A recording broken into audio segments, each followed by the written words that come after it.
Hello and welcome to another car care video by Optimum Detail. Today we will talk you through our 7 core steps to return your engine bay to showroom condition. This Volvo engine is similar to many, with a light covering of road film and thicker grease and dirt build-up in some of the more intricate areas.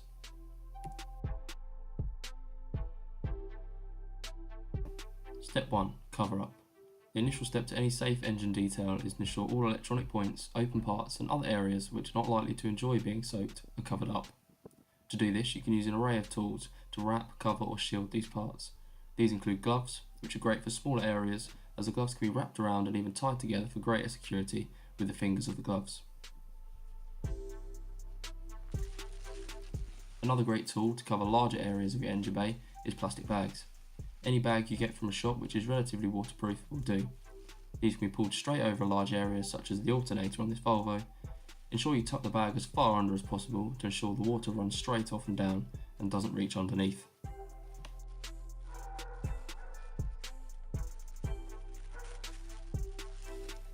If you have no plastic bags or gloves, then even sandwich bags or Ziploc bags can be used to cover smaller areas. Anything that is relatively waterproof and flexible will greatly reduce the likelihood of any water reaching these delicate areas. The next step before tackling the dirt is to ensure that everything which should be tight is tight and everything that should be closed is closed. Step 2. Pre-wash. So now the cleaning begins.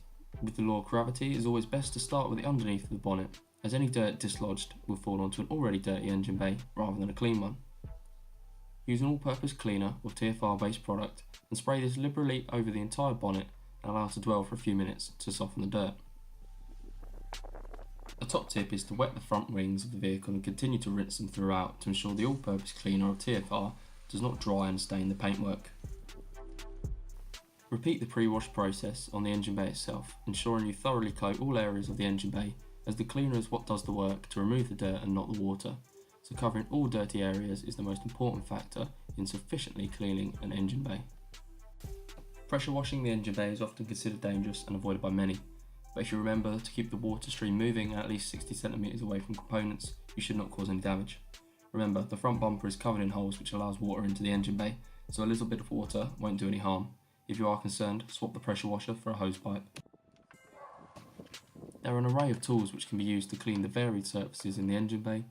These can include a long bristle brush, such as a dustpan brush, which is great for reaching deep crevices, a small wheelbarrow brush, which is ideal for tight and difficult to reach areas around pipes, a large wheelbarrow brush, which is perfect for cleaning larger areas which are deeper in the engine bay, and an array of detailing brushes, both large and small, are great for cleaning the detailed areas such as embossed badges and hinges.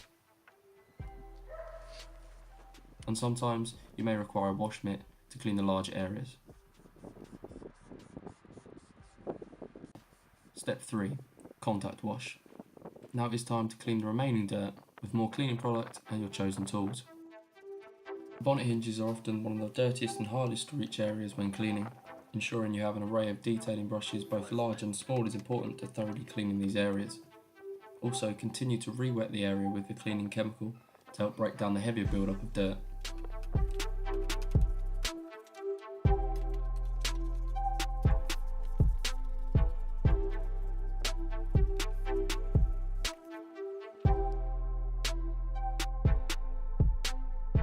To avoid dirt settling on the surface, you can rinse area by area as you work them if you think they are likely to dry out.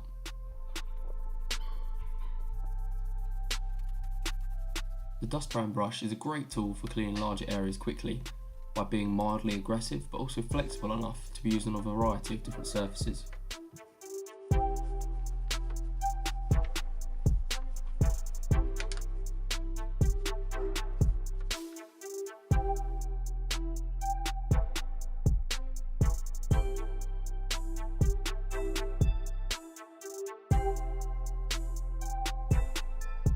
Don't forget to clean the areas which are often overlooked when looking straight on an engine bay.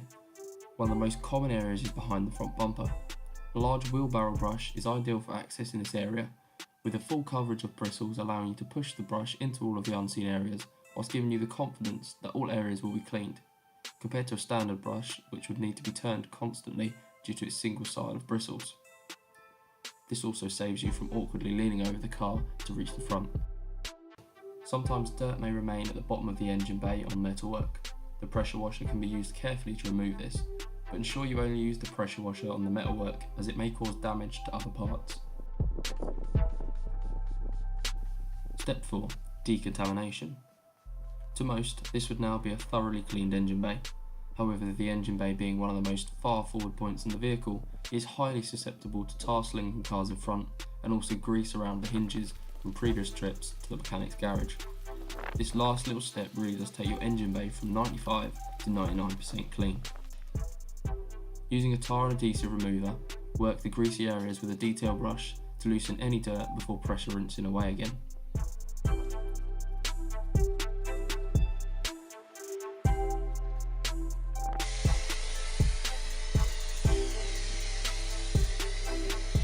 Step 5. Final wash.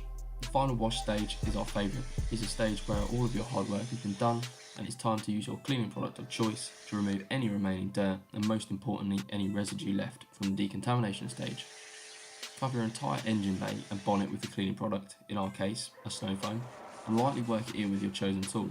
In this case we opted for the soft bristle dustbound brush to reduce time whilst reaching most of the crevices. This stage is mostly designed to remove any leftover residue from the decontamination stage, but whilst you're here you might as well work it in and try and remove any leftover dirt that you might have missed. Finally, pressure rinse the product away and leave a clean engine bay. At this stage it is important that you thoroughly wash the engine bay. You must ensure all of the cleaning chemical is removed.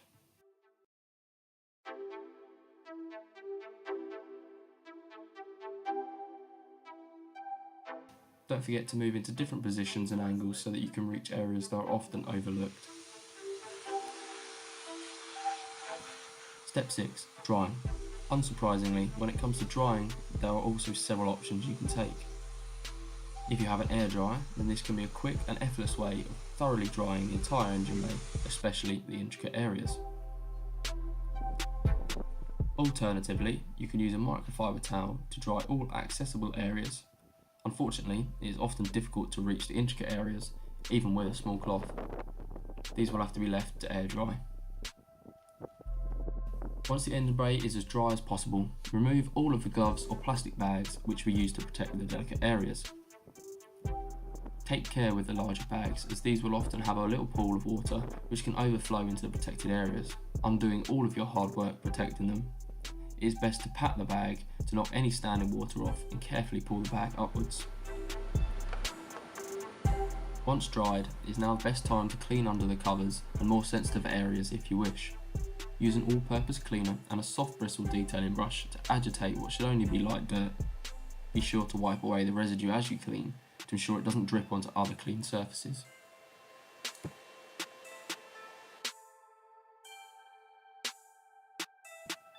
Step 7. Dressing. Finally, it's time to dress the freshly cleaned engine bay to provide you with that deep gloss finish as if it had just rolled out of the showroom. Some dressings can be applied to a wet engine bay, which is great for saving time on drying, but by applying dressings dry, the finish is often much superior. Liberally cover all areas of the engine bay, taking time to tilt and turn the sprayer to ensure the intricate areas are not missed. You can use a detailing brush to dress difficult areas if needed. Use a cloth to remove excess residue on larger panels, as with some dressings this will leave smeary marks. Also, this allows you to control the amount of gloss you require by wiping away the residue until the desired finish is achieved. A top tip when dressing gloss metal panels often found at the front of the engine bay. Spray the dressing onto the cloth rather than directly onto the panel. Trim dressings often cannot be absorbed into the metal and will therefore sit on the surface, so if these areas are oversaturated then smearing can occur and can be time consuming to rectify. There you go. That is Optimum Detail's 7 steps to a showroom finished engine bay. Following these simple steps should help you turn your tiled engine bays into a show-ready masterpiece. If you like the video, hit the like button below and subscribe to the channel. Links to our social media pages are also in the description. Thank you for watching.